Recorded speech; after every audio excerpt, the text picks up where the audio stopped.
This may have been the ugliest win in the history of the New York Islanders, but boy, was it needed. We'll break down the Islanders' 5-4 overtime win over Carolina. We'll take a look at the Horvat trade almost a year later as Anthony Beauvillier was dealt by the Canucks, and we'll preview Saturday's game in Florida. All that and more on today's Locked On Islanders podcast. Your Locked On Islanders, your daily podcast on the New York Islanders. Part of the Locked On Podcast Network, your team every day.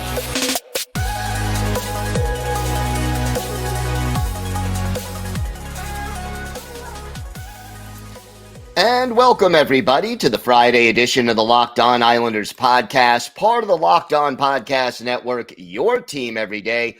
I want to thank everyone who makes Locked On Islanders your first listen every day. Don't forget to subscribe on YouTube or wherever you get your podcasts so you can get new episodes as soon as they drop. Today's episode is brought to you by FanDuel. Make every moment more. Right now, new customers get $150 in bonus bets with any winning $5 money line bet. That's $150 if your team wins.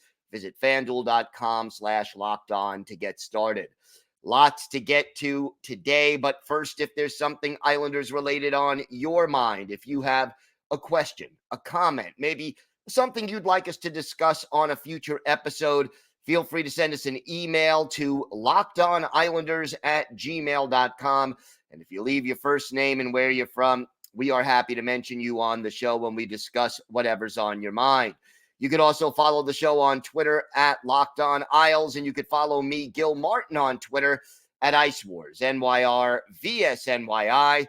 We'll keep you up to date on all things Islanders all season long, and I am live tweeting during nearly every Islanders home and road game. So join me for some instant insight and analysis, and it's great to talk Isles hockey with you, game time or anytime. Wow. The New York Islanders win what may very well be the ugliest victory in the history of this franchise, dating all the way back to 1972. Islanders win it 5-4 in overtime in a game they had absolutely no business winning. You just listen to the numbers, and I think it'll tell you everything you need to know. Shots on goal. Carolina, 43. The Islanders, 16. That stat alone tells you how ugly this win was. The Islanders entered the third period with a 1-goal lead, took less than a minute to lose it, got it back, and then gave up the tying goal with officially, 2.5 seconds left? And that was only after they looked at the clock after the puck went in. Initially, it said 0.7 seconds left. But either way, you give up a goal to tie it in the closing seconds. And then in overtime, Mathew Barzal comes through with the game winner. But oh boy, was this just a sloppy, bad game. Again, we saw this team do, you see, here's the problem, okay? Here's the problem. They won this game, but it didn't show that this team had improved in any of the areas they needed to fix. They are still unable to hold a lead. They are still getting out-hustled, outshot, outchanced. They gave up 40 or more shots again in this game. They took penalties again when they were on the power play. Again, had long periods of time when they had trouble clearing the puck out of their own zone. And look, there are not too many NHL goalies who are going to have a save percentage of .688 and play the entire game. But that's what happened with Peter Kochetkov of Carolina, who was absolutely dreadful in this game. Did the Islanders deserve to win this hockey game? Absolutely not. They didn't even deserve to get a loser point the way they played. But here's the thing. You get the bounces. You take advantage of the bounces, and you end up with the victory, and that's really what mattered most. And, you know, if we cut to the chase here, hero of the game, I got to go. Boy, I'm going to give co-heroes of the game to Mathew Barzal, who had a goal and 3 assists, and of course had the game-winning goal. So I give that to Barzy and then to Semyon Varlamov, who had 39 saves facing 43 shots. Many of them really quality chances, but keeping this team in the game through thick and thin. So credit where credit is due. Go to the game. Boy, there are a lot of candidates. I am giving the go to the game in this case to the fact that this team just didn't hustle. And when you don't hustle and you don't play smart fundamental hockey, you're not getting anywhere. I mean, there were some highlights here. There really were. The game winner was a highlight. Certainly the shorthanded goal by Simon Holmstrom was beautiful, and Holmstrom really is becoming a weapon as a shorthanded goal scorer. I mean, he really seriously is getting that job done. But man, oh man, the penalties, the mistakes, the failure to hold a lead, it was, as Yogi Berra would say, deja vu all over again. And I guess the thing is this. Yeah, they won. You take it. You try to build on it. But it's not sustainable. You are not getting very many games where opposing goalies are going to let you score 5 goals in 16 shots. That happens once every 2 or 3 years to a team in the NHL. It happened last night. The Islanders took advantage, but now you have to build on it. But the upsetting thing is that the fundamental issues that this team has been facing have not gone away.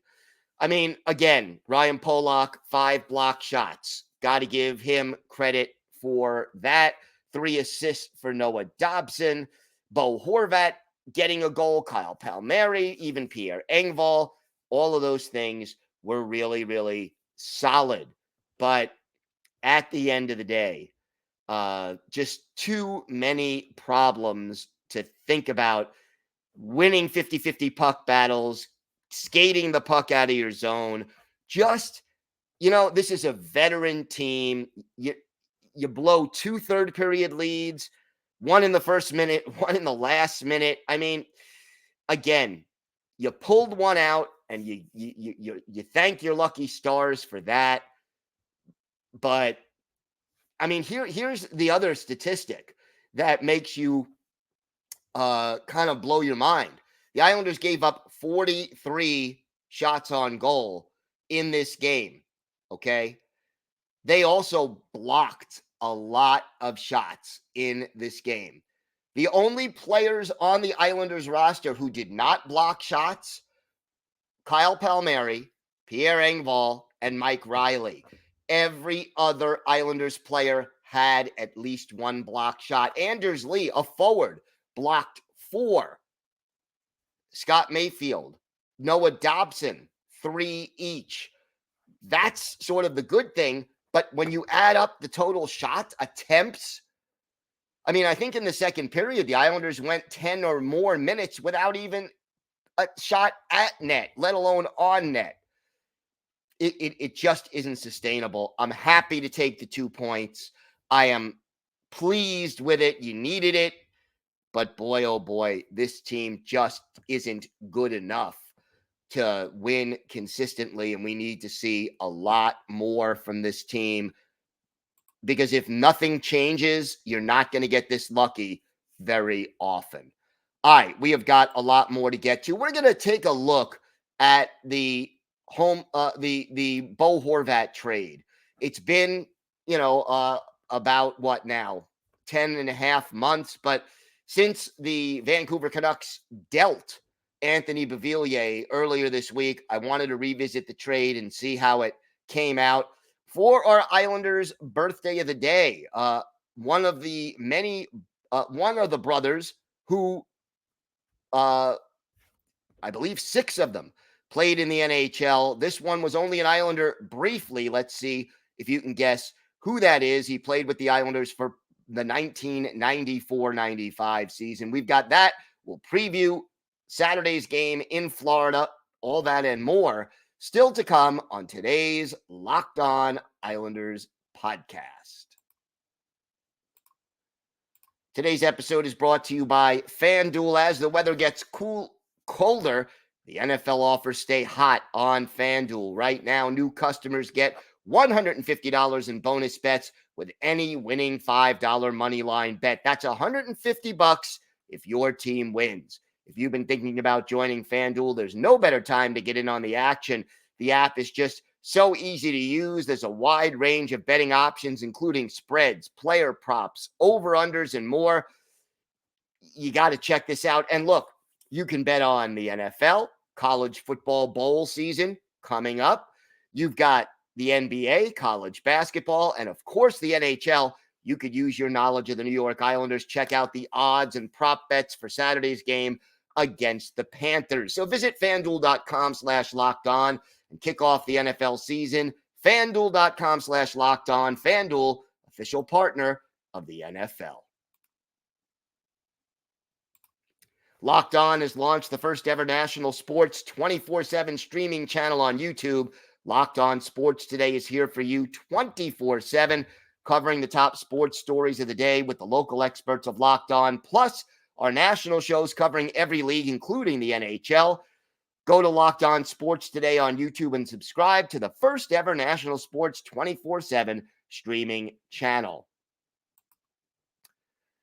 So I wanted to talk a little bit about the Bo Horvat trade. I think it's, when Anthony Beauvillier was traded from Vancouver to Chicago, that made me sort of take a step back. And I wanted to touch on it yesterday, but we had so many emails from angry fans after that terrible Tuesday night game that I wanted to get to that first. But here it is, a year later, and we know what Bo Horvat is doing for the Islanders. And he wasn't as productive as we wanted him to be last season, although he did a lot of other things well. And, this season, Horvat right now, entering last night's game, 15 points in 20 games, 6 goals, 9 assists. So that's, again, that's sort of about what, a 60-point pace. Not outstanding, not what you were hoping for, but, he added that 7th goal tonight, so that helps a little bit. But again, Bo Horvat has been pretty good, but not outstanding. Let's put it that way. And the Islanders did re-sign him to, a very big contract. So there was that. And, what did they give up? A first-round pick, Anthony Beauvillier, and Aatu Räty, who was the top-rated prospect in their system. Well, what happened with Anthony Beauvillier? Last year, he scored 9 goals, 20 points in 33 games with Vancouver. And then this year, a much slower start, 2 goals, 8 points in 22 games. And then they trade him to the Chicago Blackhawks. Bo really wasn't the focal point of this deal because, Bo was the guy you throw in so you have another forward on your lineup in order to fill that spot. So they trade Bo Horvat, for Anthony Beauvillier and Aatu Räty. Räty played 3 games with Vancouver last year, had 1 assist, was a -1. This year, he is with the Abbotsford Canucks, which is where he spent most of last year, and he's not doing badly. 5 goals, 13 points in 17 games for Abbotsford. Still, not an elite AHL player, but you got to remember, Aatu Räty only 21 years old, just turned 21 earlier this month or earlier last month in November. And, he still could develop into a pretty good NHL player. But as of right now, he's still in the minors, and we're still waiting to see what he does.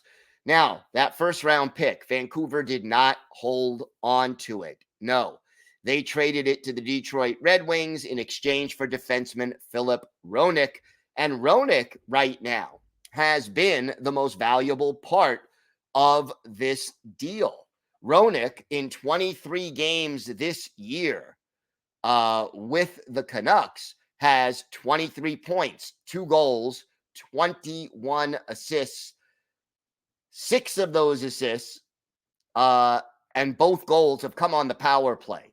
So Hronek has sort of been the best part of the deal, at least short term, for Vancouver, and they ended up trading Bo Horvat, their most dynamic offensive player before the deal, or at least their most consistently productive offensive player before the deal. A guy who was having a career season. They traded him for a serviceable bottom 6 forward, who they then traded again. A minor league prospect who still has some potential and is still only 21, and a first-round pick that they turned into a top pair defenseman who was quarterbacking their power play. I would say at this point that the Canucks are pretty happy with the way this deal went. The Islanders, I think, are not unhappy with it, but not as happy with it. Why?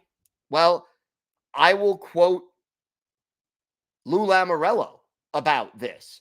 And the bottom line with Lou Lamoriello is, yeah, they re-signed Bo Horvat, and that was good, but too long a contract, too much money. The usual complaining that Lou does about these deals. And look, you look at the cap situation, you look at the production, and you ask, is Bo Horvat producing at a rate of $8.5 million a year? And I would say, no, he's not. And that is a problem. Is he, producing at a 6, maybe 6.5, maybe $7 million a year rate? Okay, I could buy the 6 for sure, the 7 probably, the 7.5 maybe, but 8.5, no, he's not producing. The 8.5 or $9 million contract, that should be for your McDavids and your Dreisaitl's, and for star players who are among the most productive players on your team and in the league. Bo Horvat, good, but not elite, and he's being paid like an elite player. I like what he does. I like the other things he brings to the team besides just scoring goals, but he has to live up to the contract. He's going to have to score a lot more.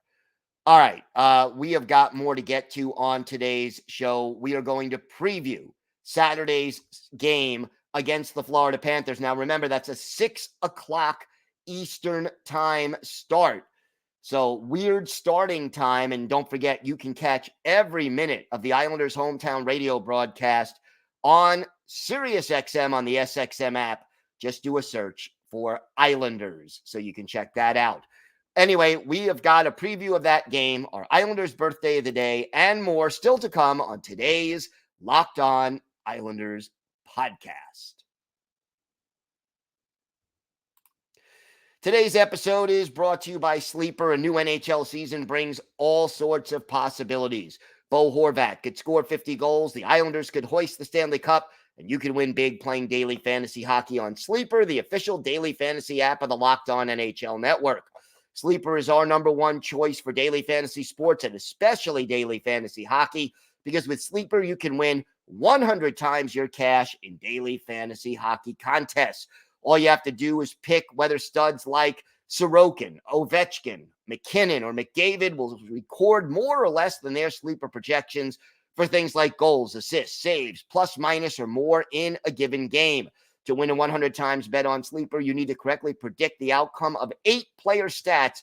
You heard me, Islander fans. You can win 100 times your money playing daily fantasy hockey with Sleeper. Use promo code LOCKEDONNHL. You'll get up to a $100 match on your first deposit. Terms and conditions apply. That's code LOCKEDONNHL. See Sleeper's terms of use for details and locational availability.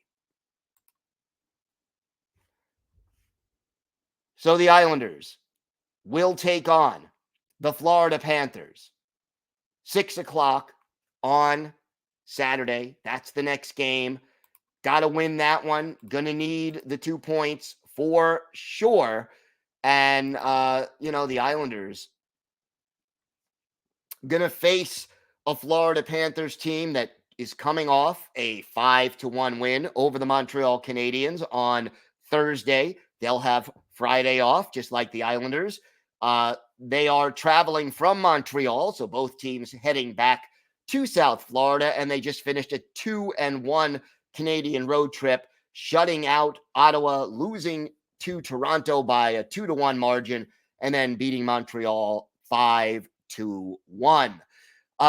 Right now, Florida kind of struggling a little bit in some departments. They're 19th in goals scored, but 6th in goals against. So they're getting some solid goaltending and team defense right now from Sergei Bobrovsky and Anthony Stolarz. The power play struggling. They're 23rd in the league, 17.6% success rate.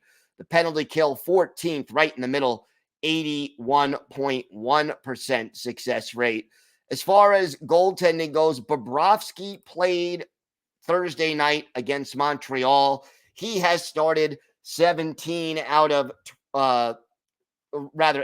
now out of 22 games, or out of 23 games, pardon me. So we'll see whether or not Bobrovsky gets the call or they go with Stolarz. Stolarz red hot, a 199 goals against average, a 929 save percentage. Bobrovsky, a 249 goals against average, a 910 save percentage. Their hottest offensive player, Sam Reinhart, 15 goals in 22 games, 27 points in 22 games. You got Alexander Barkov next with 20 points. And how about Carter Verhaeghe, 9 goals in 22 games. That was heading into the Thursday night win against the Canadiens. The line combinations in this one, the top line, Alexander Barkov, Evan Rodriguez, and Sam Reinhart. Sam Bennett is the second line center. Carter Verhaeghe and Matthew Tkachuk, always a pain to play against. He's on the right wing. Third line is Anton Lundell, centering Eetu Luostarinen and Nick Cousins. Kevin Stenlund is the fourth line center with Jona Gajovic and Ryan Lomberg flanking him. On defense, Gustav Forsling and Aaron Ekblad are the top pair. Nico Mikkola and Brandon Montour, the second pair. And then Oliver Ekman-Larsson and Dmitry Kulikov, a very familiar third pairing. Bobrovsky and Stolarz are the goalies. Josh Mahara is on IR, not expected back in time for this game. Look, there's a lot of firepower on this team. To win this game, don't give these guys 40-plus shots. You're not going to win. And also, do not take the bait when Matthew Tkachuk gets physical and starts to stir things up. But don't take the bait. But at the same time, defend yourself and stick up for your teammates. Matt Martin sitting out again on Thursday. I wonder if we'll see him in this game against Florida just because of Matthew Tkachuk, or do you stick with the speed of Julien Gauthier, who was kind of invisible for most of this game, but then again, a lot of the Islanders were. So we'll see about that. But overall, that, and you've got to get more than 16 shots, because whether it's Bobrovsky or Stolarz, neither of these goalies are likely to give up 5 goals in 16 shots. They have got to get more offense than what they've gotten, and they've got to play 60 minutes because, again, third periods, at least they bounced back in this game, but you're not getting the job done. You're not doing what you're supposed to do with this team, and I really want to see them do better. Time now for our Islanders birthday of the day, and Saturday is going to be the 60th birthday of former Islanders center Ron Sutter, one of the famous Sutter brothers of Viking, Alberta. First round pick, 4th overall in 1982 by the Flyers, played for the Flyers, Blues, Quebec Nordique, and then the Islanders before finishing out his career with the Bruins, Sharks, and Flames.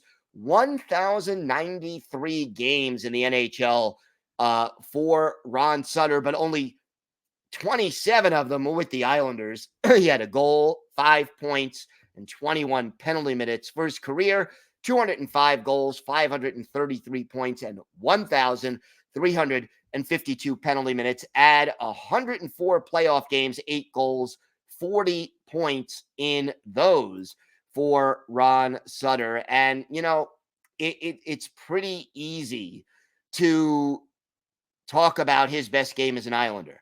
April 7th, 1995 at Madison Square Garden, Islanders, Rangers, Tommy Soderstrom in goal, Mike Richter in goal. That's the big matchup. This game is tied 3-3 early in the third period when Ron Sutter gets his only goal as an Islander, Marty McInnes with the assist, and the Islanders go on to win 4-3. So for Ron Sutter, the goal he had 4 shots on goal. He was a +1, but yeah, it was the game winner. It was at the Garden, and it was over the Rangers.